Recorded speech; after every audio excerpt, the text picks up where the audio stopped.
Hello and welcome back to Web Cafe AI, where we do daily ChatGPT and AI videos for your personal and business life. In today's video, we may be starting a new series here found on our channel, where essentially we're going to be going over services that you can start providing in your AI automation agency. And to start off, we're going to be looking at the service of essentially repurposing content. More specifically, the type of content we're going to repurpose is we're going to take a generated article and then we're going to repurpose that into a campaign that is going to be sent to a segmented audience found within our subscriber list. Now, over the past couple months, our channel has been growing a lot. Therefore, we've been pushing out different polls. So if you're subscribed to this channel, make sure to engage with these polls. This lets us know the type of content that best resounds with our current audience. As you see here, we went ahead and put out this poll here, and it seems like a lot of demand from our current subscribers is for AI automation agency tutorials.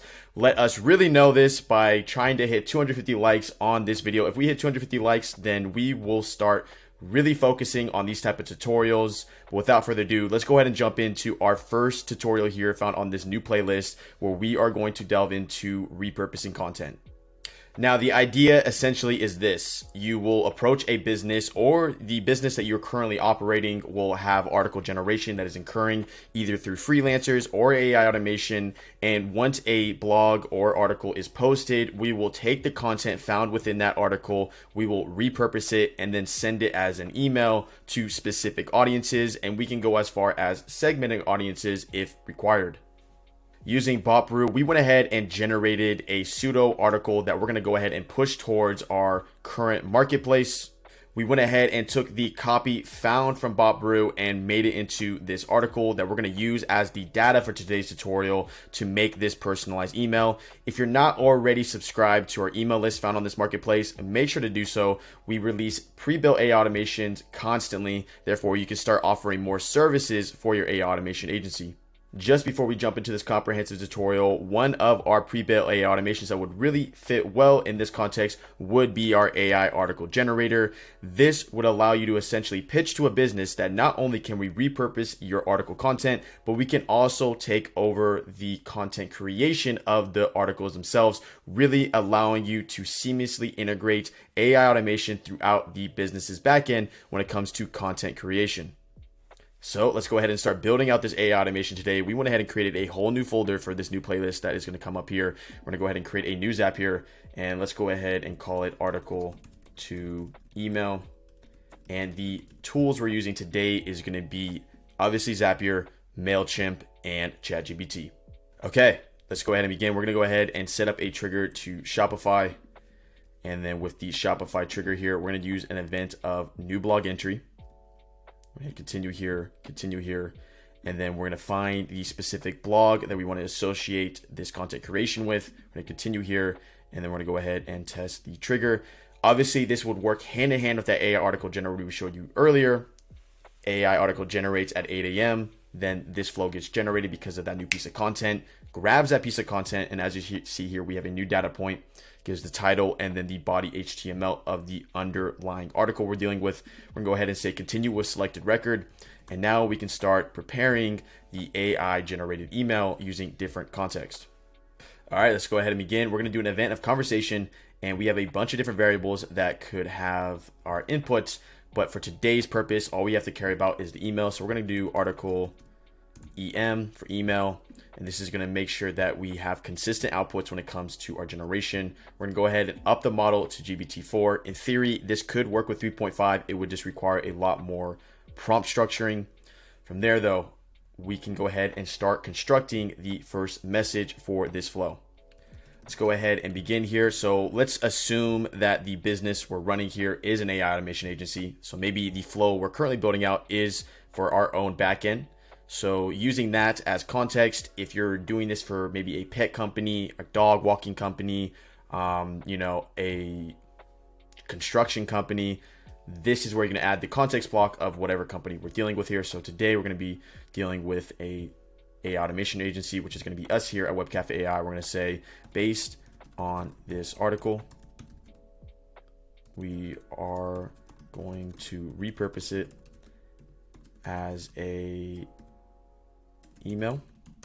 We are an AI automation agency called Web Cafe AI.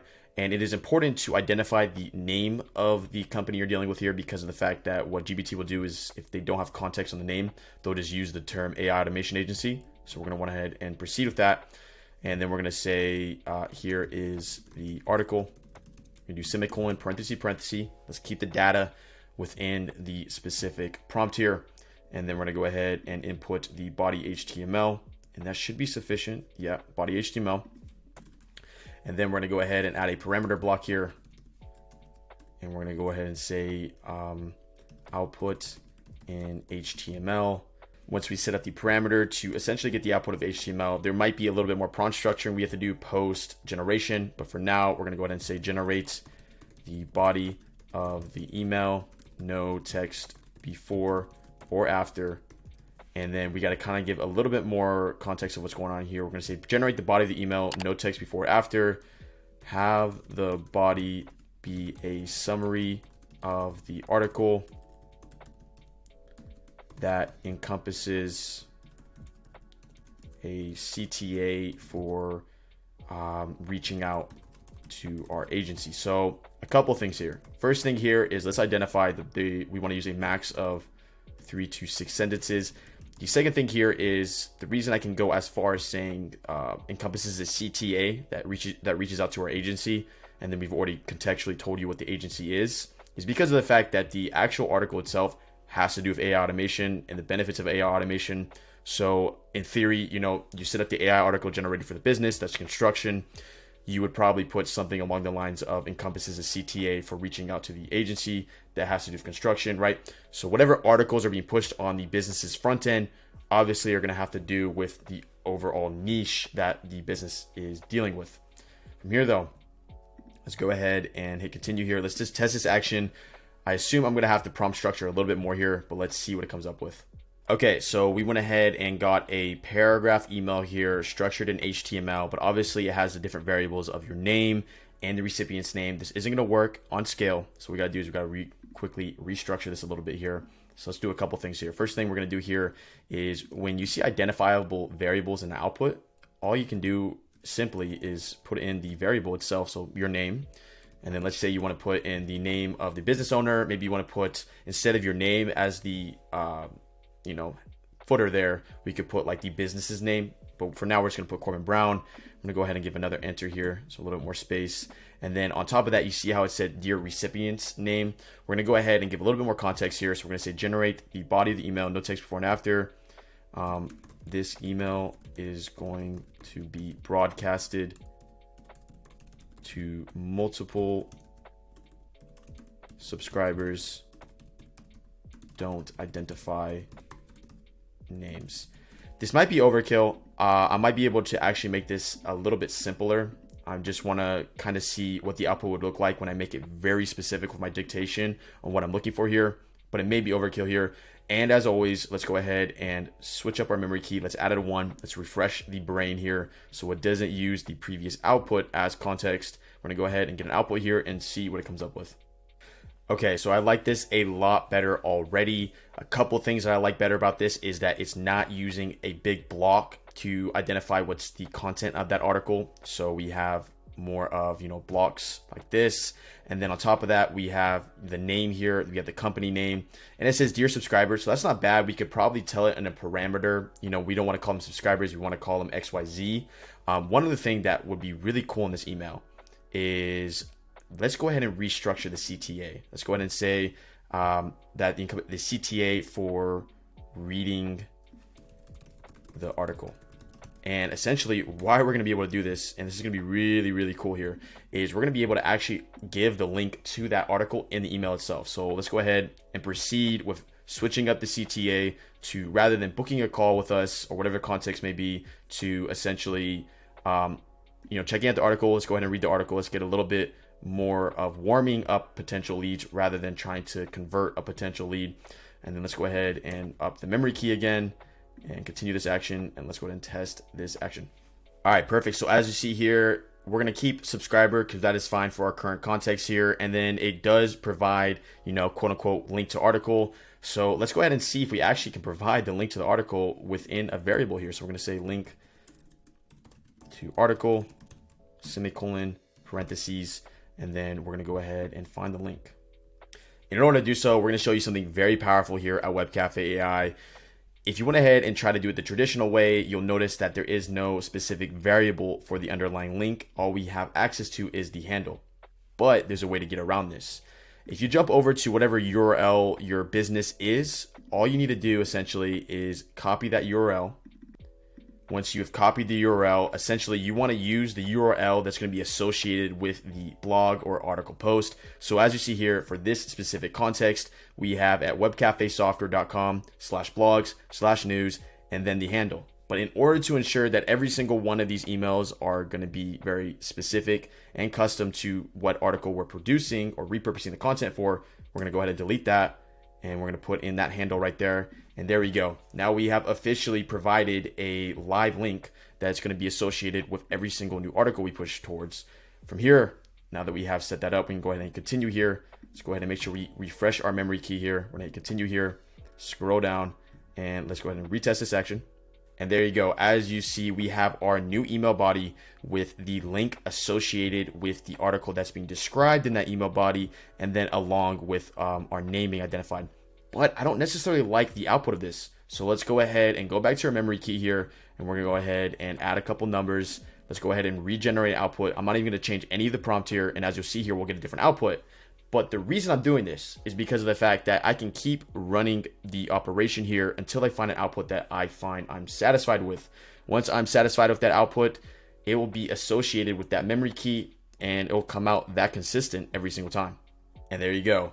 I like this output a lot better here. We got the dear subscriber, we got the link associated with the article, then we have the formatting of our footer there right here, a lot better. We have officially just created an HTML email with a purpose of repurposing article content. So let's go ahead and jump into our next ChatGPT block here, which is going to be the purpose of the underlying subject line. From here, we're going to go ahead and hit conversation, hit continue, continue. And then we are going to go ahead and up our model to GPT-4. As I said before, you can use 3.5. It's just, you're going to have a lot easier time using 4. So make sure you get that activated. From here, we're going to do email, subject. I'm going to add article. We're going to come up here and let's go ahead and add our user message here. We're going to say context. If I can spell today, we are repurposing articles to be sent as emails. We will provide the subject, or we'll provide the body of the email. And we're going to go ahead and say body of email, semicolon, parentheses, and then we're just going to jump up here to that HTML body we just created here. We're going to say, based off this body, generate a subject line. Now here's a couple things we can do that's really cool. We're going to add a parameter block here. We're going to do a parameter block in the sense of make sure to include these keywords. We're going to do semicolon and we're going to do some parentheses here. So first parenthesis, we can add Web Cafe AI. Second parenthesis we can add is ChatGPT.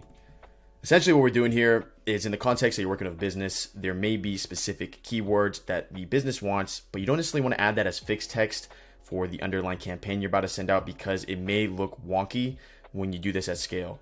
But by basically telling ChatGPT, hey, we want specific keywords here in the subject line every single time, but also make the subject line specific to the article being described.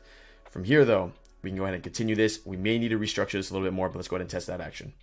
All right, so as you see here, we got a nice little subject line here. That is sufficient enough. One thing that may be a bother if you're familiar with AI automation is the ability to format outputs from ChatGPT, because sometimes, you know, you can prompt all you want, but sometimes with ChatGPT, it is reliable for certain context. So for the context of special characters, sometimes it adds these quotation marks. But if you've been here and you've been following the channel for a while, all we got to do is add a formatter block here. We're going to do text. If you felt like you learned something so far, make sure to like the video. It's going to tell us that essentially you want this type of content to be pushed more by us, as right now we're kind of focusing more on just general applications of AI, but it seems like the audience that we're catering towards more is people that actually want to build out AI automation agencies. But without further ado, let's go ahead and add our function here, which is going to be replace. And we're going to go ahead and do the inputs of that initial subject line.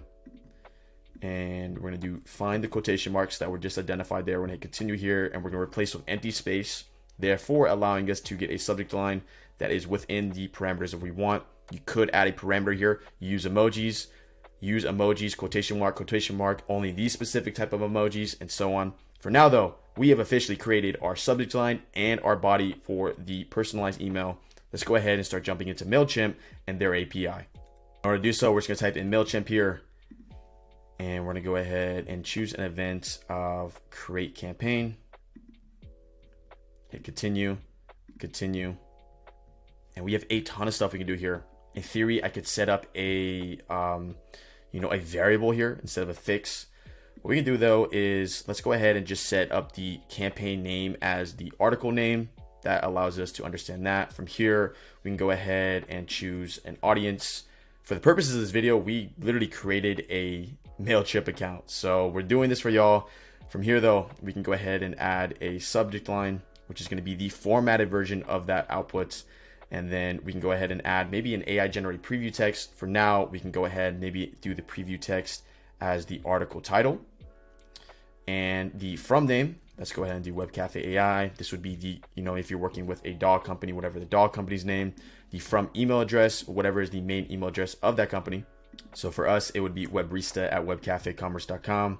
Then let's go ahead and add our email. As you will notice here, it actually requests specifically to use HTML. So we're going to go ahead and go to our second block here, and we're going to input that HTML generated output. One thing I want to note here, as you get more complex AI automation flows, you may get confused when you have a ton of different blocks. Go ahead and rename them. It only takes a couple seconds. So if I do body here and rename this to subject here, right off the bat, when I'm trying to grab specific variables and specific data, I'll know exactly what I'm dealing with here. But we went ahead and created the underlying fixed text here, or the variable text for the body.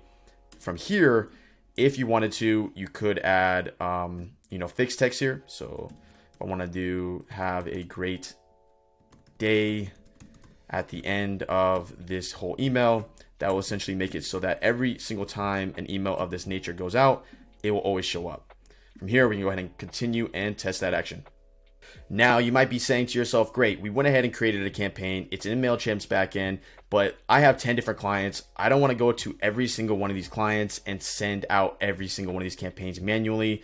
But what's great is you don't have to. Using Mailchimp's API, we're actually able to do it automatically. And here's what's so fundamental and key about following this tutorial to a T. That rhymed on accident.